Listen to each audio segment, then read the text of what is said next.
এখানে যারা উপস্থিত আছেন নতুন এবং পুরনো সহযোদ্ধা ভাই, আপনারা জানেন যে গণ অধিকার পরিষদের যাত্রা শুরু হয় 2018-তে, সেই আমাদের কোটা সংস্কার আন্দোলনের মাধ্যমে। তো এই কোটা সংস্কার আন্দোলনের মাধ্যম, কোটা বলতে কি বোঝায়, যে দাবি, মানে ব্যক্তি দাবি। যেমন ও তখন কোটা ছিল এমপি কোটা, মানে এমপির যদি একজন হয়, মানে তার 100-র মধ্যে তার একটা 15%, বা কেউ আছে মন্ত্রী তার আছে 20%, তারপরে আমলাতন্ত্র, মুক্তিযোদ্ধা, এই কোঠার জ্বালায় মানে সাধারণ জনগণ, মানে আমরা, মানে ওরাই সব দখল করে খেয়ে নিত, সাধারণ জনগণ মার খেত, আমরা চাকরি পেতাম না। তো এই সুবাদে আমরা 2018-তে কোটা সংস্কার আন্দোলন করি। তারই প্রেক্ষাপটে আমাদের দাবি দাওয়াগুলো সেই সময় কিন্তু শেখ হাসিনা সরকার থাকতে মেনে নেয়। মেনে নেওয়ার পরে আমরা সকলেই চুপচাপ থাকি, যেহেতু মেনে নিয়েছে তাহলে তো আমাদের আর কোনো দাবি দাওয়া নাই। তো এই কোঠাটা আবার পুনর্বহাল করে, যেই কোঠা পুনর্বহাল রাখার কারণে 2024-এ যে গণঅভ্যুত্থান শুরু হয়, এই গণঅভ্যুত্থানে তখন যে কোঠাটা ফিরিয়ে আনলো, তখন আমরা কিন্তু সেই সময় ছাত্রতে ছিলাম। এখন তো আমরা ছাত্রতে নাই, কারণ পর্যায়ক্রমে তো আর সারা জীবন ছাত্র থাকা যায় না। এই যে আমাদের এখানে অনেক ছাত্র ভাই আছে, অনেক শ্রমিক ভাই আছে, অনেক রিক্সাওয়ালা আছে। তা আমরা সকলেই তো পর্যায়ক্রমে যার যাই অবস্থান থেকে তো এগিয়ে যাচ্ছি।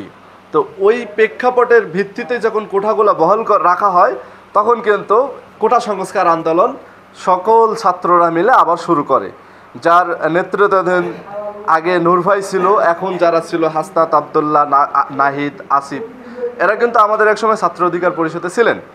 তো তারাও ছাত্র অধিকার পরিষদ থেকে প্রশিক্ষণ প্রাপ্ত, কিন্তু মানে তারাও কিন্তু শিখে আসছেন।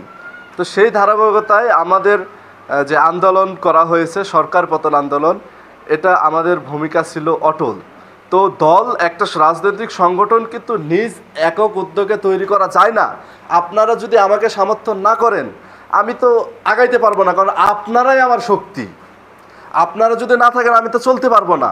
তো এই পর্যায়ক্রমে তখন ছাত্র জনতা বেছে নিল যে গণ অধিকার পরিষদ একটা রাজনৈতিক দল যদি হয়, তারা এই দেশকে সার্ভিস দিতে পারবে। যেমন ভাই আলোচনাতে বলেছিলেন যে এমপির পরিবার থেকে এমপি হবে, এখন কিন্তু তাই হচ্ছিল, এখনো হচ্ছে।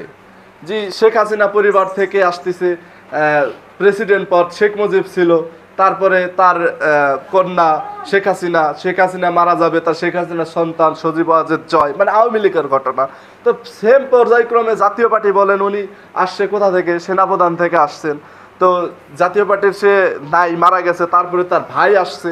তো পর্যায়ক্রমে এটা গণতন্ত্র বলে না, এটা রাজতন্ত্রও বলে না, এটাকে বলে পরিবারতন্ত্র, কারণ একই পরিবার, অন্য পরিবার নাই। তার মানে এই বিএনপিও তাই। তো জিয়াউর রহমান সেনাপ্রধান থেকে আসছেন, তারপরে তার ওয়াইফ আসছেন বেগম খালেদা জিয়া, তারপরে দেখা যায় তারেক রহমান আসবেন। আপনারা কি মনে করেন যে বিএনপিতে তারেক রহমানের সাথে গানের লোক নাই? অবশ্যই আছে। আমি মনে করি যে শেষ সময় সরকার পতনে যদি সবচাইতে বেশি ভূমিকা রাখেন, সেটা মির্জা ফখরুল ইসলাম আলমগীর, ওনার বিএনপির মহাসচিব, তার সবচাইতে বেশি ভূমিকা রাখা আছে যে সরকার পতনে। তো আমরা সরকারকে, ফ্যাসিস্ট সরকারকে বিতাড়িত করে আরেকটা আমাদের ছাত্রধারার আরেকটা শক্তিশালী দল এনসিপি চলে আসলো, কারণ এই কোটা সংস্কার আন্দোলনের মাধ্যমেই কিন্তু। তো আপনারা যদি আমাদের পাশে থাকেন, আপনাদের নিয়ে, আমি একা নয়, আপনাদের নিয়ে এগোতে চাই, প্রতিশ্রুতি নয়, আপনাদের আশাগুলো পূরণ করতে চাই। তো এই লক্ষ্যে আমি আপনাদের নিয়ে কাজ করতে চাই। যদি আপনারা আমার পাশে থাকেন, ইনশাল্লাহ দোয়া করবেন আমার জন্য। সকলকে ধন্যবাদ।